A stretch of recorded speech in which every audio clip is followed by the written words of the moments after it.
Hello दोस्तों, angel story hub में आपका स्वागत है। Angel of reborn billionaires part 1 chapter 1 one night stand.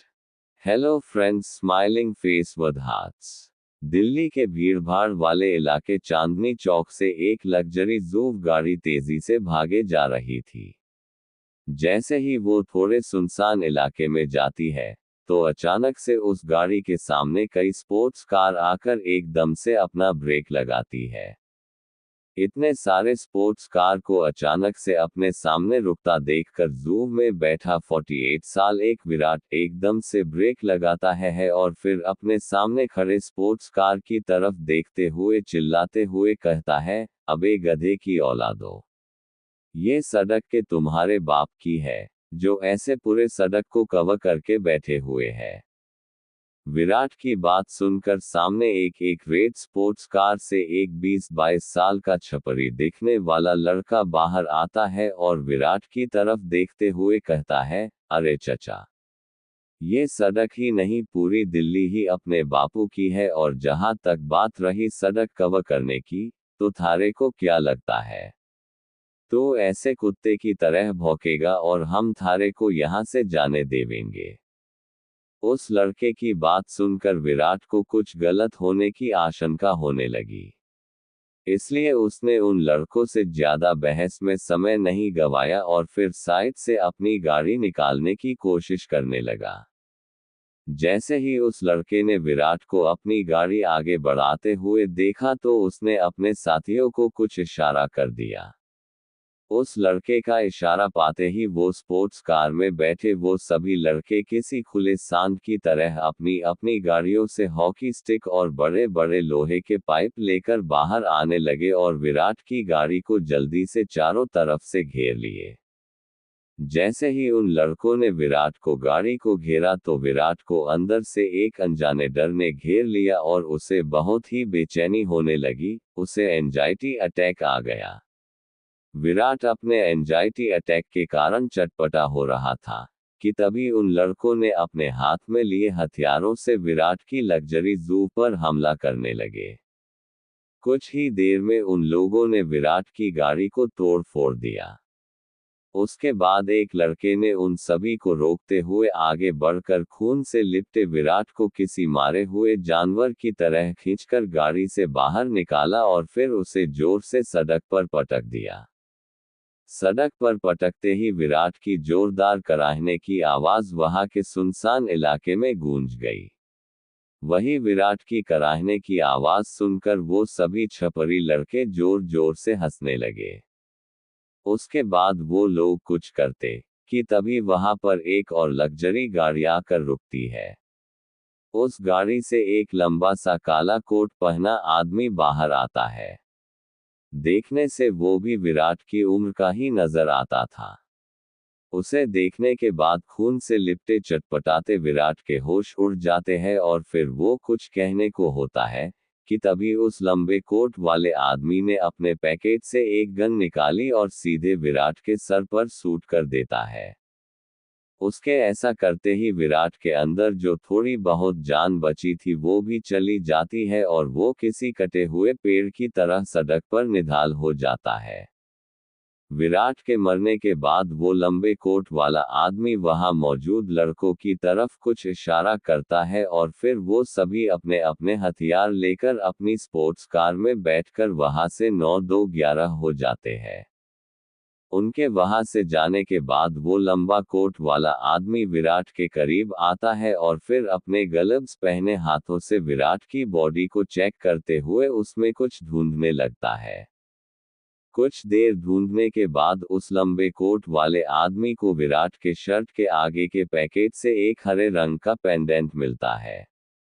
वो पेंडेंट देखने में किसी प्राचीन पत्थर का पेंडेंट लग रहा था।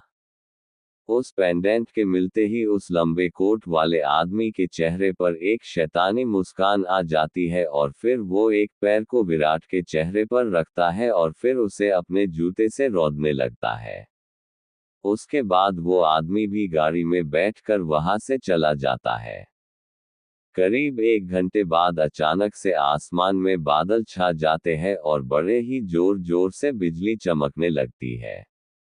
तभी एक जोरदार बिजली भयंकर आवाज करते हुए नीचे गिरने लगती है।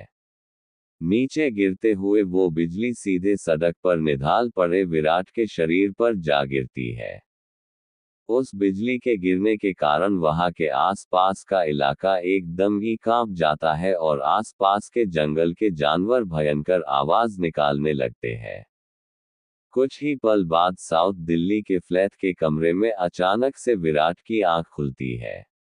आंख खुलते ही वो देखता है कि वो इस समय जहां है, वहां पर बहुत अंधेरा छाया हुआ है। फिर उसे अपने शरीर पर कुछ बेहद ही नर्म और मुलायम महसूस होता है। उस चीज को महसूस करते हुए है, जब विराट उसे छूता है, तो अचानक से विराट के कानों में एक लड़की की कामुकता भरी आवाज सुनाई देता है। उस लड़की की कामुक आवाज सुनकर विराट एक झटके से अपने हाथ से पके उस चीज को छोड़ता है और फिर एकदम से खड़े हो जाता है। खड़े होने के बाद वो कुछ देर ढूंढने के बाद बिजली के बोर्ड ढूंढता है और फिर कमरे की लाइट्स जला देता है। लाइट्स के जलते ही वो अपने सामने का नजारा देखकर विराट के होश उड़ जाते हैं और वो आंखें फाड़े अपने सामने का वो दृश्य बिना पलक झपकाए देखने लगता है। उसके सामने किसी फूल की पंखुड़ी जैसे त्वचा वाली एक बेहद खूबसूरत लड़की बिना कपड़ों के बेड पर लेटी हुई थी और उसे अजीब सी नजरों से लगातार देखे जा रही थी। तभी अचानक से विराट को अपनी हालत का एहसास होता है और वो देखता है कि उसकी हालत भी उस लड़की जैसी ही थी। उसके शरीर पर भी एक भी कपड़ा नहीं था। अपनी इस हालत को देखकर विराट अपने दिमाग पर जोर देते हुए कुछ याद करने की कोशिश करने लगता है। ऐसा करते ही उसे अपने साथ हुए सुनसान सड़क पर हादसे की याद आती है और फिर विराट मन ही मन कहता है, यार मैं तो मर गया था, तो फिर मैं यहाँ कैसे आ गया और ये खूबसूरत लड़की कौन है। ये याद आते ही उसके दिमाग में कुछ और यादें भी धीरे धीरे स्पष्ट होने लगती है। इस समय उसके दिमाग के अंदर 2 जन्मों की यादें चल रही थी। ये सब होते वक्त विराट अपना सर पकड़ लेता है और फिर वैसे ही बेड पर बैठ जाता है और सोचने लगता है कि क्या उसका पुनर्जन्म हुआ है और वो इस जन्म में अब एक जवान लड़के के रूप में है। वहीं दूसरी तरफ जब वो लड़की विराट को ऐसे अजीब से काम करते हुए देखती है, तो वो थोड़ी झल्लाते हुए कहती है, अरे यार कुछ करना भी है, या बस ऐसे ही फालतू की नौटंकी करनी है। उस लड़की की ये बात सुनते ही विराट को याद आता है कि इस लड़की को तो उसने इस जन्म वाले विराट ने वन नाइट स्टैंड के लिए बुलाया था। ये बात याद आते ही विराट के चेहरे पर एक अजीब सी मुस्कान आ जाती है और फिर वो मन ही मन कहता है, क्या ही किस्मत है मेरी। पिछले जन्म में एक भी लड़की नहीं मिली और इस जन्म में आते ही एक इतनी खूबसूरत लड़की बिना कपड़ों के मेरे साथ एक बेड पर लेटी हुई है। ये सोचते वक्त उसे खुद पर हंसी आ जाती है। फिर वो अपनी दोनों जन्मों के यादों को दरकिनार करते हुए इस टेंशन को दूर करने के लिए आगे बढ़ते हुए उस लड़की को एकदम से अपने बाहों में थाम लेता है और फिर उसके साथ रोमांस करने लगता है। चैप्टर 2। अगली सुबह विराट की नींद खुलती है। उठने के बाद वो देखता है कि वो किसी नई जगह पर है। दिमाग पर जोर देने के बाद उसे याद आता है कि वो अभी उसी जगह पर है जहां रात को वो पुनर्जन्म के बाद उस लड़की के साथ था। ये बात याद आते ही उसे उसकी मौत और फिर दूसरे जन्म के बारे में भी सब कुछ याद आने लगता है। इस वक्त विराट के सामने 2 जन्मों की कहानी किसी टीवी स्क्रीन की तरह शो हो रही थी, जिसे देखने के बाद विराट एक बार फिर से अपना सर पकड़ लेता है। तभी उसे कमरे से बाहर से कुछ गिरने की आवाज सुनाई देती है। ये आवाज सुनकर विराट अपनी सोच से बाहर आता है और फिर जमीन पर पड़ा अपना पैंट उठाकर पहन लेता है और फिर कमरे से बाहर जाता है। कमरे से बाहर जाने के बाद वो देखता है कि बाहर हॉल में एक खूबसूरत लड़की एक ढीली टी शर्ट पहने हुए किचन में कुछ काम कर रही थी। जैसे ही उस लड़की की नज़र विराट पर पड़ी तो उसने एक हल्की सी स्माइल के साथ उसके तरफ देखी और फिर अपने काम में लग गई। उस लड़की को ऐसे स्माइल करते देखकर विराट ने उससे कहा, तुम यहीं पर हो, जाना नहीं है क्या तुम्हें? विराट की बात सुनकर उस लड़की ने तिरछी नजरों से उसे घूरते हुए बोली, यार विराट, तेरा नशा अभी भी नहीं उतरा क्या? कल रात को भी तू ऐसे ही अजीब से हरकत कर रहा था और अभी मुझे ही मेरे फ्लैट से जाने को बोल रहा है। जबकि ये बात मुझे तुझसे कहनी चाहिए थी कि क्या तुझे यहाँ से अपने घर नहीं जाना है? उस लड़की की बात सुनकर विराट सन रह गया और फिर अपने दिमाग पर जोर देते हुए अपने इस जन्म के यादों को अपने दिमाग में ढूंढने की कोशिश करने लगा। कुछ ही देर में विराट को याद आया कि वो अभी जहाँ पर है, वो उस लड़की का ही फ्लैट है और कल रात को अधिक शराब पी लेने के कारण वो यहीं पर रुक गया था और फिर शराब के नशे में ही उनका वो वन नाइट स्टैंड भी हो गया था। ये सब याद आते ही उसने अपने सामने खड़ी लड़की जिसका नाम काव्या था, उसे देखते हुए एक हल्की सी स्माइल पास की और फिर अपनी बात संभालते हुए बोला, अरे काव्या, मैं ये कहना चाह रहा था कि क्या तुम आज ऑफिस नहीं जाने वाली हो क्या? विराट की ये बात सुनकर काव्या ने भी ज्यादा ना सोचते हुए अपना सर हिलाया और फिर बोली, नहीं, बस ब्रेकफास्ट तैयार कर लूं, उसके बाद जाऊंगी। काव्या की बात सुनकर विराट ने अपना सर हिलाया और फिर वापस कमरे में चला गया। कमरे में जाने के बाद विराट वॉशरूम में जाकर फ्रेश हुआ और फिर अपने कपड़े पहनकर बाहर आ गया। बाहर आने के बाद वो काव्या को बाय बोलकर उसके फ्लैट से निकल गया। काव्या के फ्लैट से निकालने के बाद विराट ने अपने पैकेट से फोन निकाला। जब उसने फोन में आज की तारीख देखी तो उसकी आंखें बाहर होने को हो गई। वो हैरानी से अपनी फोन की तरफ देखने लगा। दरअसल इस वक्त विराट की हाथ में जो फोन था, वो एक कीपैड वाला नोकिया का फोन था, जो साल 2003 के आसपास बहुत ट्रेंड में था। और उससे भी बड़ी हैरानी वाली बात ये थी कि उस फोन में जो डेट शो हो रहा था, वो कुछ इस प्रकार था, द 28th of December 2003। ये डेट देखकर विराट मन ही मन बोला, इसका मतलब मैं दूसरे जन्म में साल 2028 से सीधे साल 2003 में आ चुका हूँ। इसका मतलब मैं पूरे 25 साल पीछे आ गया हूँ। ये सोचते वक्त ही विराट के अंदर एक अजीब सी सिरहन दौड़ गई। फिर जैसे तैसे उसने अपने चेहरे के भावों को ठीक किया और फिर वो फोन को वापस अपने पैकेट में रखकर आगे बढ़ने लगा। काव्या का फ्लैट साउथ दिल्ली के एक नए बिल्डिंग में था। उस बिल्डिंग से निकलकर विराट पैदल ही सड़क पर चलने लगा। चलते चलते ही वो सड़क के किनारे बने पत्थर के चेयर पर बैठ गया और फिर अपने इस नए जन्म में खुद से जुड़े रिश्तों और प्रोफेशन के बारे में सोचने लगा। विराट करीब आधे घंटे से यही सब सोच रहा था कि तभी उसे सामने की सड़क से एक कबाड़ी वाला आते हुए दिखा। उस कबाड़ी वाले को देखकर विराट अपना सर दूसरी तरफ घुमाने ही वाला था कि तभी उसे उस कबाड़ी वाले के ठेले से कुछ चमकता हुआ नजर आया। ये देखकर विराट ने उस कबाड़ी वाले को अपने पास आने का इशारा किया।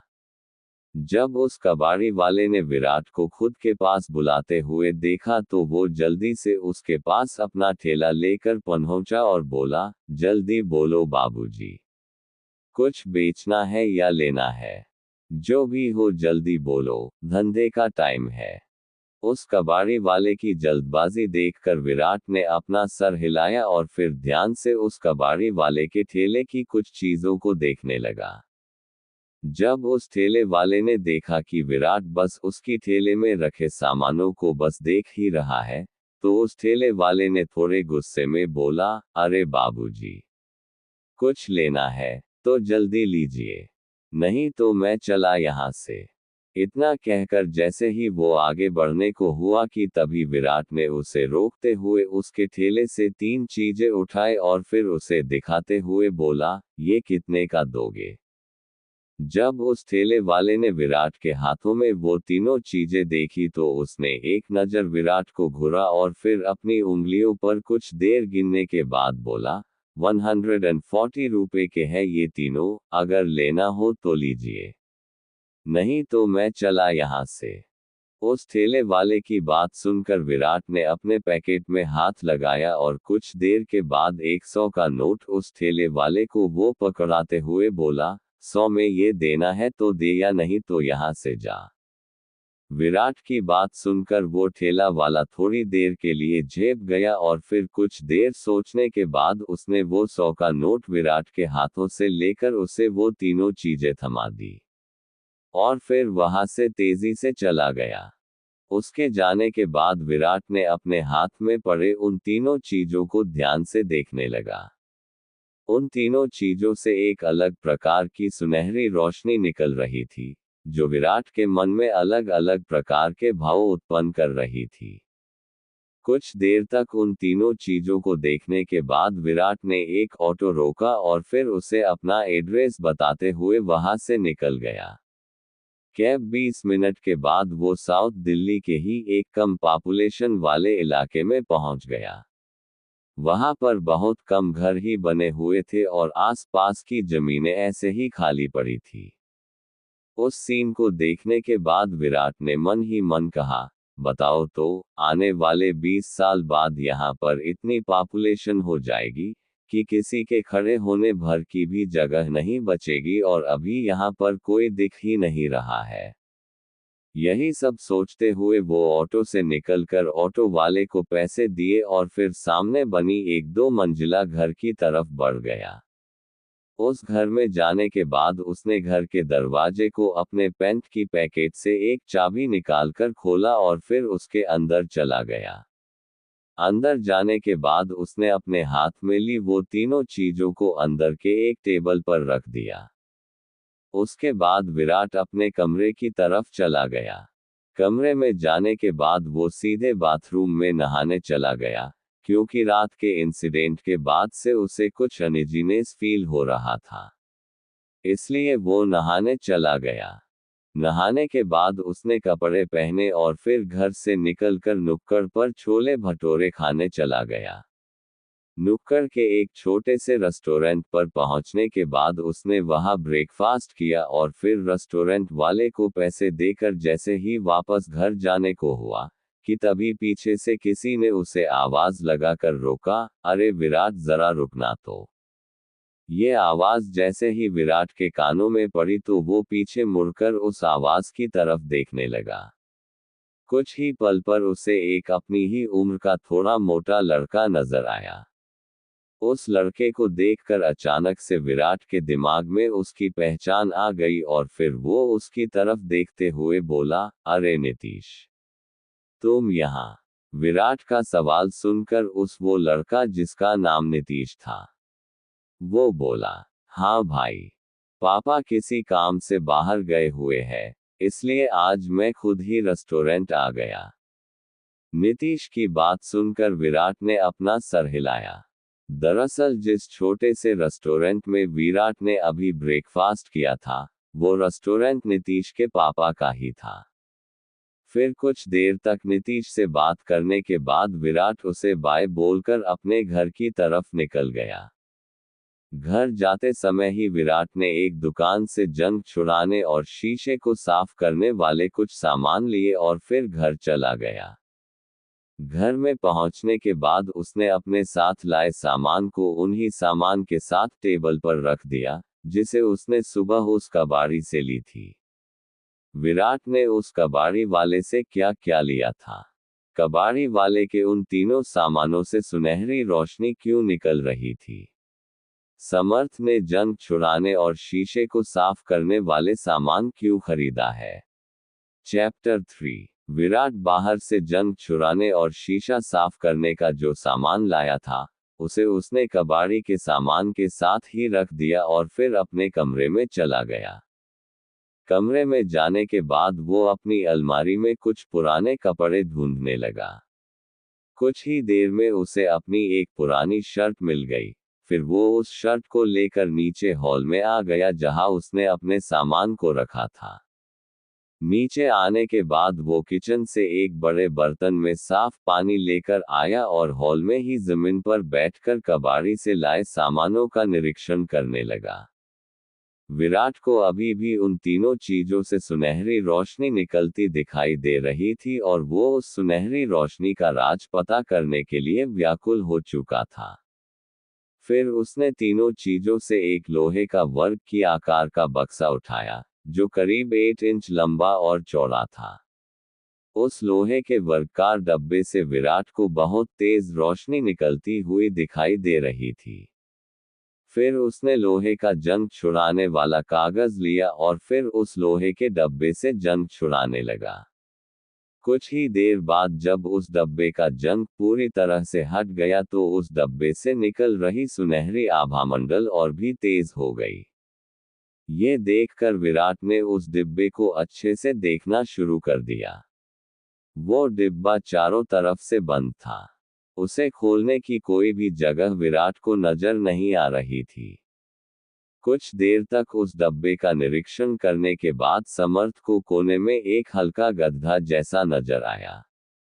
उस गड्ढा को देखकर जैसे ही विराट ने उस पर अपनी उंगलियां रखकर थोड़ा सा जोर दिया तो अगले ही पल उस डब्बे का ऊपरी सिरा अपने आप खुल गया। उस डब्बे को ऐसे खुलता देख कुछ पल के लिए विराट हैरान हो गया। लेकिन जैसे ही विराट की नज़र उस डिब्बे के अंदर रखे चीज पर पड़ी तो उसकी हैरानी और भी ज्यादा बढ़ गई। उस डिब्बे के अंदर लाल कपड़े में लपेटकर कुछ रखा हुआ था, जिससे वो सुनहरी रोशनी नजर आ रही थी। उस लाल कपड़े को देखकर विराट ने सावधानी पूर्वक उस लाल कपड़े की पोटली से लिपटे उस चीज को डब्बे से निकाला और फिर जैसे ही उसने उस लाल कपड़े को हटाकर उसमें रखी चीज को देखा तो कुछ पल के लिए वो हैरान रह गया। उसे अपनी आंखों पर यकीन नहीं हो रहा था कि जो उसने अभी देखा है वो सच है या झूठ। दरअसल उस लाल पोटली में पीले रंग की चमकती हुई हीरे जैसे चीज रखी हुई थी। विराट ने ऐसी ही चीज को अपनी पिछली जिंदगी में अपने बॉस के पास देखा था। उसके पिछले जन्म के जो बॉस थे, वो एक बहुत बड़े और जाने माने एंटीक कलेक्टर और एंटीक रिस्टोर भी थे। साथ ही साथ उनका एक बहुत ही बड़ा ऑक्शन हाउस भी था, जिसमें बहुत ही पुराने और नायाब एंटीक्स की नीलामी होते विराट ने देखा था। विराट ने अपने बॉस से ही एंटीक के बारे में बहुत कुछ जाना और सीखा था। जहां तक विराट को याद था, उसके बॉस ने उस पीले हीरे को करीब 20 करोड़ में चोर बाजार से लिए और फिर अपने ऑक्शन हाउस में उस पीले हीरे को करीब 300 करोड़ में बेच दिए थे। ये ख्याल दिमाग में आते ही विराट की खुशी का ठिकाना नहीं रहा। फिर उसने उस पीले हीरे को अच्छे से निहारा तो उसे पता चला कि ये पीला हीरा जो अभी उसके पास है, वो उसके बॉस के हीरे से करीब 2.5 गुना बड़ा है। ये देखकर विराट की खुशी का कोई ठिकाना नहीं रहा। उसके बाद उसने उस पीले हीरे को साइड में रखा और फिर बाकी के दोनों चीजों को साफ करने लगा।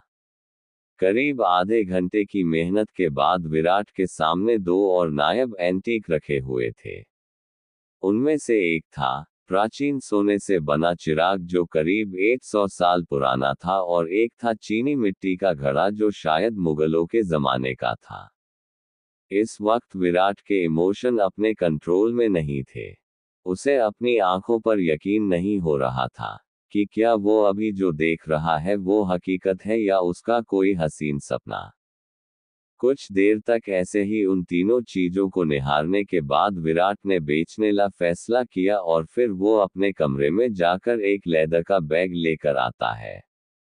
बैग लाने के बाद वो उस चिराग और पीले हीरे को बैग में रखकर उस चीनी मिट्टी के घड़े को एक झोले में डालता है और फिर अपना घर लॉक करके बाहर निकल जाता है। घर से बाहर निकलने के बाद समर्थ अपनी घड़ी में समय देखता है तो उसमें इस वक्त दोपहर के 1 बज रहे थे। ये देखकर विराट अपना सर झटकता है और फिर एक ऑटो लेकर चांदनी चौक के लिए निकल जाता है। चांदनी चौक जाते समय विराट अपने मन में सोचता है, इन्हें बेचने के बाद सबसे पहले मैं एक बाइक लूंगा। यही सब सोचते हुए वो चांदनी चौक पहुंच जाता है। चांदनी चौक पहुंचने के बाद वो ऑटो से उतरकर ऑटो वाले को पैसे देता है और फिर ऑक्शन हाउस की तरफ निकल जाता है। अपने पिछली जिंदगी में विराट अक्सर चांदनी चौक के इस ऑक्शन हाउस में आता जाता रहता था, इसलिए उसे इसका रास्ता अच्छे से पता था। कुछ ही देर में वो एक 6 मंजिला मकान के पास जाकर रुक जाता है। उस मकान के ऊपर एक बड़ा सा बोर्ड लगा हुआ था, जिस पर गंगा प्रसाद नीलामी घर लिखा हुआ था। ये नीलामी घर उसके पिछले जन्म के बॉस के पिता गंगा प्रसाद जी का बनवाया गया था। उस नीलामी घर को देखकर विराट के दिमाग में उसकी पिछली जन्म के बारे में कुछ बातें चलने लगी, कि कैसे वो अक्सर इस नीलामी घर में अपने बॉस के काम से हमेशा आता जाता रहता था। कुछ देर तक उस मकान को निहारने के बाद विराट उसके अंदर चला जाता है। अंदर जाने के बाद उसे एक अधेड़ आदमी नजर आता है। उस आदमी को देखकर विराट जल्दी से उसके पास जाता है और उसे अपने यहाँ आने का कारण बताता है। दरअसल वो आदमी नीलामी घर का ही एक कर्मचारी था, जो विराट के पिछली जिंदगी में भी यहाँ काम करता था और विराट से उसकी अच्छी बनती भी थी। जब उसने विराट की बात सुनी तो उसने उसे अपने लाए सामान को दिखाने को बोला। उसके बोलते ही विराट ने अपने हाथ में लिए झोले से उस चीनी मिट्टी के घड़े को दिखा दिया। उस घड़े को ध्यान से देखने के बाद उस कर्मचारी ने विराट को ऊपर से नीचे तक अच्छे से देखा और फिर उसे साथ लेकर ऊपर की मंजिल की तरफ बढ़ गया। तीसरी मंजिल पर जाने के बाद उसने विराट को एक कमरे के बाहर रुकने को कहकर खुद उस कमरे के भीतर चला गया। उस कमरे को देखकर विराट समझ चुका था कि वो कर्मचारी इस कमरे में क्यों आया था। ये कमरा इस नीलामी घर के ओनर श्री गंगा प्रसाद जी का केबिन था और वो रोजाना ही नीलामी घर में आया करते थे। यही सोचते हुए कि आज उसे फिर से गंगा प्रसाद जी के दर्शन होने वाले हैं, विराट और भी ज्यादा एक्साइटेड हो गया। वहीं दूसरी तरफ उस कर्मचारी ने उस कमरे के अंदर जाकर कुछ देर बात की और फिर वो बाहर आकर विराट को अपने साथ उस कमरे के अंदर लेकर चला गया। अंदर जाने के बाद विराट ने देखा कि वो कमरा अंदर से बेहद ही आलीशान और इस दौर में भी सुख सुविधाओं से संपन्न है। फिर उसकी नज़र उस कमरे के बीचों बीच एक बड़े से टेबल के दूसरी तरफ बैठे अधेड़ आदमी पर पड़ी, जो गंभीर चेहरे के साथ उसी को देख रहे थे। उन्हें देखकर विराट ने एक हल्की सी स्माइल पास की और फिर वो टेबल के करीब जाकर अपने सामने बैठे गंगा प्रसाद जी को नमस्ते बोलता है।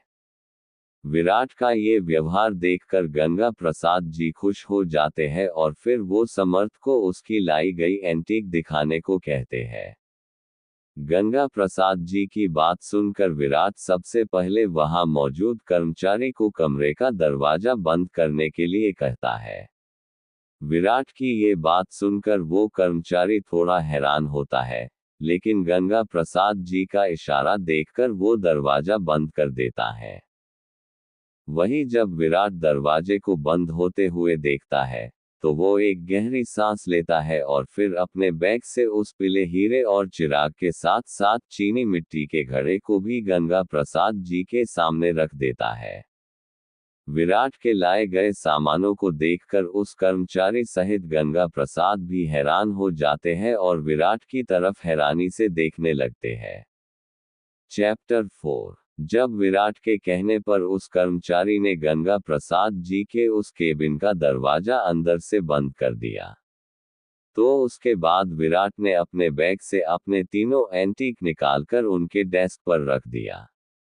जब गंगा प्रसाद जी की नज़र विराट के लाए गए एंटीक पर पड़ी तो एकदम से वो अपनी जगह से खड़े हो गए और घूरते हुए उन एंटीक्स को देखने लगे। जब विराट ने गंगा प्रसाद जी के इस बिहेवियर को देखा तो उसके चेहरे पर एक हल्की सी मुस्कान आ गई और वो चुपचाप बैठे हुए गंगा प्रसाद जी के कुछ बोलने का इंतजार करने लगा। वहीं दूसरी तरफ गंगा प्रसाद जी ने कुछ समय तक उन एंटीक्स को घूरा और फिर उन्होंने अपने ड्रार से एक लेंस और कुछ और औजार निकालकर उन एंटीक्स को चेक करने लगे। करीब 20 मिनट तक उन तीनों एंटीक्स को जांचने के बाद उन्होंने विराट से कहा, क्या कीमत चाहते हो तुम इनकी? गंगा प्रसाद जी के सीधे मुद्दे पर आने के बाद विराट ने भी एक हल्की स्माइल के साथ गंगा प्रसाद जी से बोला, गंगा प्रसाद जी, आप मुझसे ज्यादा इनकी कीमत के बारे में जानते हैं, आप ही बताइए आप क्या देना चाहेंगे। विराट की ये बात सुनकर गंगा प्रसाद जी कुछ देर के लिए चुप हो गए और फिर विराट से बोले, बेटा तुम्हारा नाम क्या है? गंगा प्रसाद जी का ये सवाल सुनकर विराट ने बड़ी विनम्रता से बोला, जी मेरा नाम विराट सिंघानिया है। विराट का जवाब सुनकर गंगा प्रसाद जी ने अपना सर हिलाते हुए बोले, देखो विराट बेटा, हमारे यहाँ किसी भी चीज को बेचने या खरीदने के दो नियम है। पहला है कि हम किसी भी चीज की नीलामी कराते हैं और उसकी कीमत का 10% अपने कमीशन के रूप में रखते हैं, और दूसरा नियम ये है कि हम किसी चीज को डायरेक्ट ही बेचने वाले से उचित कीमत पर खरीद लेते हैं। अब तुम ही बताओ कि तुम कैसे ये बेचने वाले हो। गंगा प्रसाद जी का ये सवाल सुनकर कुछ पल के लिए विराट सोच में पड़ गया और फिर वो अपने हाथ से पीले हीरे को उनकी तरफ आगे बढ़ाते हुए बोला, गंगा प्रसाद जी, मैं इस नायाब पीले हीरे को दूसरे तरीके और बाकी इन दोनों चीजों को नीलामी द्वारा बेचना चाहूंगा। विराट की बात सुनकर गंगा प्रसाद जी ने कुछ देर तक अपने कर्मचारी को अपने पास बुलाकर उससे कुछ बोले। गंगा प्रसाद जी की बात सुनकर वो कर्मचारी वहां से चला गया। उस कर्मचारी के जाने के बाद गंगा प्रसाद जी विराट से बोले, विराट तुम कुछ देर यहीं बैठो, अभी मेरा बेटा आ रहा है, उसके बाद ही आगे की बात होगी। गंगा प्रसाद जी की ये बात सुनकर विराट के आंखों में चमक आ गई, क्योंकि गंगा प्रसाद का बेटा ही विराट के पिछली जिंदगी के बॉस थे, जो उसे अपने भाई की तरह मानते थे। और अपने पिछली जन्म के भाई समान इंसान से इस जन्म में दोबारा मिलना विराट के लिए बेहद खुशी की बात थी। करीब 15 मिनट वेट करने के बाद गंगा प्रसाद जी का बेटा संतोष प्रसाद भी वहां पर आ गए। वहां आते ही वो उस पीले हीरे को देखने लगे। दरअसल उस कर्मचारी ने पहले ही संतोष प्रसाद को वहां की सारी सिचुएशन के बारे में बता चुका था, इसलिए वो आते ही हीरे की जांच करने लगे। कुछ देर तक उस हीरे को जांचने के बाद संतोष प्रसाद के आंखों में चमक आ गई और फिर वो विराट की तरफ देखते हुए बोले, देखो भाई, इसके मैं 800 करोड़ तुम्हें दे सकता हूं, अगर डील मंजूर हो तो अभी इसे फाइनल करते हैं। संतोष प्रसाद की बात सुनकर विराट ने भी अपने चेहरे पर एक हल्की सी मुस्कान के साथ कहा, जब आपने मुझे भाई बोल ही दिया है, तो मैं आपके कहे को मना कैसे कर सकता हूं संतोष भाई। जैसा आपको ठीक लगे, आप वैसे ही करिए। विराट की ये बात सुनकर संतोष प्रसाद के चेहरे पर भी एक हल्की सी मुस्कान आ गई और फिर उन्होंने तुरंत ही एक चेक पर 800 करोड़ अमाउंट भरकर उस पर साइन किए और फिर उसे विराट की तरफ बढ़ा दिए। संतोष प्रसाद जी ने विराट को चेक देने के बाद बाकी के दोनों एंटीक्स को देखते हुए बोले, देखो भाई, कल हमारे यहाँ एक नीलामी है, अगर तुम चाहो तो कल इन दोनों सामानों को लेकर सुबह 11 बजे यहाँ फिर से आ जाना। उसी वक्त तुम्हारी ये दोनों चीज भी नीलाम हो जाएगी। संतोष जी की ये बात सुनकर विराट ने अपना सर हिला दिया और फिर उसने अपने दोनों एंटीक्स का रजिस्ट्रेशन करवा दिया। उसके बाद संतोष जी ने उस कर्मचारी से बोले, प्रदीप जी, आप विराट के साथ जाइए और अच्छे से इस चेक को विराट के अकाउंट में डिपॉजिट करवा दीजिए। संतोष जी की ये बात सुनकर उस कर्मचारी जिसका नाम प्रदीप था, उसने विराट को अपने साथ चलने का इशारा किया। कर्मचारी का इशारा समझकर विराट ने भी अपने बाकी के दोनों एंटीक्स को अपने साथ लिया और फिर प्रदीप के साथ बाहर की तरफ चल दिया। जैसे ही विराट और कर्मचारी प्रदीप उस केबिन से बाहर गए तो गंगा प्रसाद जी ने अपने बेटे संतोष की तरफ देखते हुए बोले, बेटे संतोष, ये लड़का विराट सिंघानिया मुझे कोई साधारण लड़का नहीं लग रहा है। मुझे लगता है कि जरूर ही ये किसी बड़े खानदान से ताल्लुक रखता है। तुम इससे हमेशा अच्छे संबंध बनाकर रखना, हमारे कारोबार के लिए ये बहुत ही सही रहेगा। गंगा प्रसाद जी की ये बात सुनकर संतोष जी ने उनकी बातों को समझते हुए अपना सर हिला दिए। वहीं दूसरी तरफ विराट उस कर्मचारी प्रदीप के साथ नीलामी घर के करीबी बैंक शाखा में गया और फिर उसने प्रदीप की मदद से उस बैंक में अपना एक अकाउंट ओपन करा के वो चेक उसमें डिपॉजिट करवा दिया। जब बैंक का सारा प्रोसेस खत्म हो गया, तब विराट ने अपने जेब से 1000 के 5 नोट निकालकर उस कर्मचारी प्रदीप को देते हुए बोला, ये रखिए प्रदीप भाई, रात की पार्टी के लिए। विराट को ऐसे पैसे देते हुए देखकर प्रदीप के चेहरे पर चमक आ गई और फिर उसने वो पैसे रख लिए। प्रदीप के पैसे रखने के बाद विराट ने भी बैंक के बाहर से एक ऑटो लिया और फिर वापस घर जाने के लिए निकल गया। घर जाते समय उसने रास्ते में खाना बनाने के लिए कुछ सामान लिया और फिर वापस घर चला गया। वापस घर जाने के बाद विराट ने लंच में खाने के लिए पोहे बनाए और उसे खाकर कुछ देर के लिए आराम करने के लिए अपने कमरे में सोने चला गया। शाम के 5 बजे के करीब विराट फ्रेश होकर अपना बैग लेकर घर से कहीं जाने के लिए निकल जाता है। घर से निकलने के बाद वो पैदल ही ब्लैक मार्केट के लिए निकल गया। करीब आधे घंटे चलते हुए वो ब्लैक मार्केट पहुंच गया। दरअसल विराट के पिछली जन्म में उसने अपने लिए इसी ब्लैक मार्केट से ना जाने कितने ही नायाब एंटीक्स बेहद कम दामों में खरीदे थे।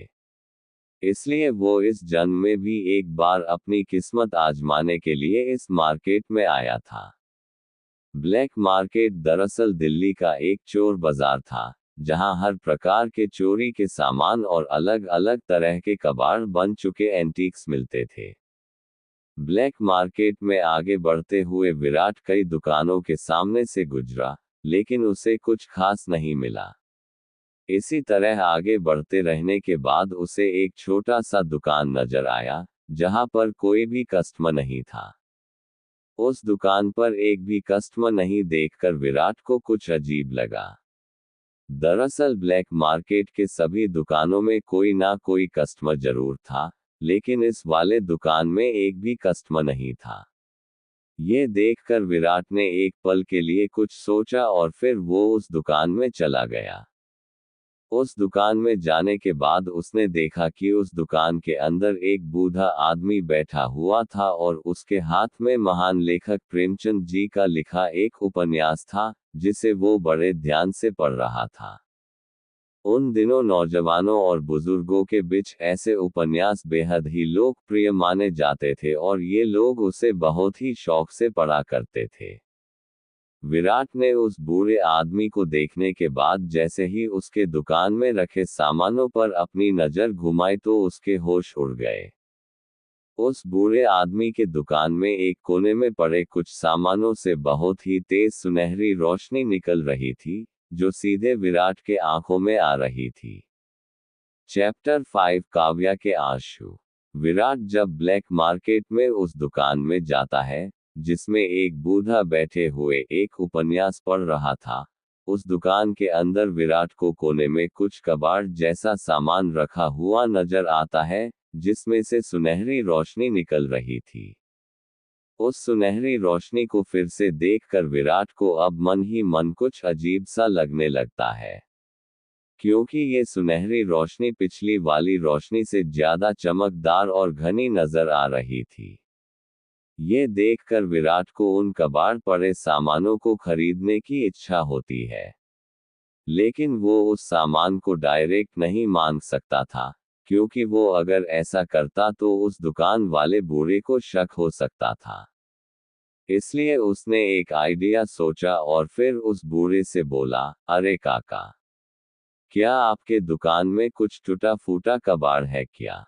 जब उस दुकान वाले बूढ़े ने विराट की ये बात सुनी तो वो अपने उपन्यास को छोड़कर अपनी नज़र विराट की तरफ करते हुए अपनी हल्की कांपती हुई आवाज में कहता है, क्यों बेटा? सभी अच्छी चीजें मांगते हैं और तुम हो कि कबाड़ और टूटी फूटी चीजें मांग रहे हो, भला ऐसा क्यों है?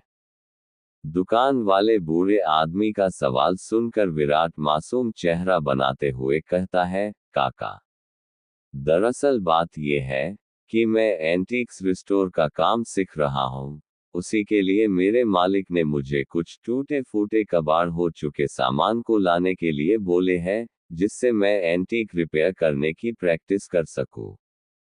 विराट की ये बात सुनकर बूढ़े ने अपना सर हिला दिया। वो अब विराट के झांसे में आ चुका था। फिर उस बूढ़े ने अपने दुकान के उसी कोने में देखते हुए विराट से कहा, बेटा यहाँ मेरे पास कुछ कबाड़ पड़ा है, जिसे मैंने कबाड़ी वाले को देने के लिए रखा है, अगर इससे तुम्हारा काम हो जाए तो ले जाओ। उस बूढ़े की ये बात सुनकर विराट के आंखों में एक पल के लिए चमक आ गई, जिसे उसने तुरंत ही गायब कर दिया और फिर बूढ़े से उस कबाड़ के पैसे का पूछा।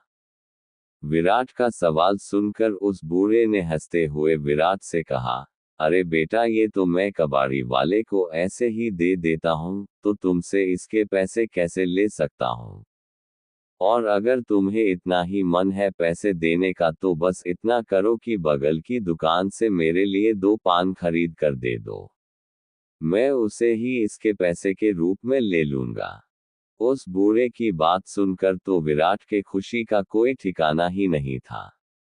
फिर उसने जल्दी से उस दुकान के बगल के पान दुकान से उस बूढ़े के लिए 2 पान बनवाए हैं और फिर उसे वो दे दिए। उसके बाद उसने बूढ़े के कहने पर उसके दुकान के अंदर आकर उस कबाड़ को एक बोरी में रखने लगा।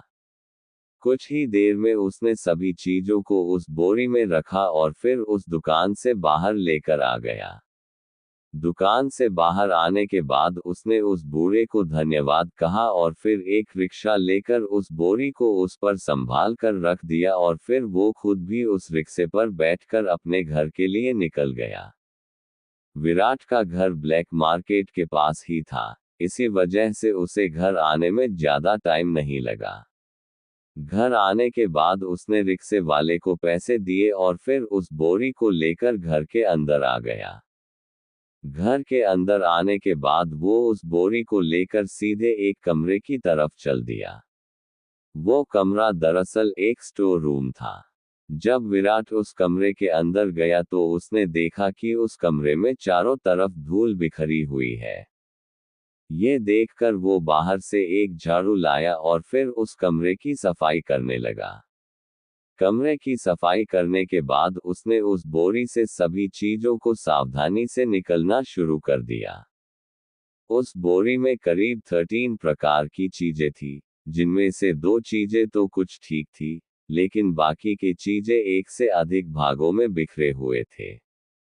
उन सभी चीजों को रखने के बाद विराट ने कहा, अब लगता है मुझे अपने पिछले जन्म के ज्ञान को आजमाते हुए अमीर बनने का समय आ गया है।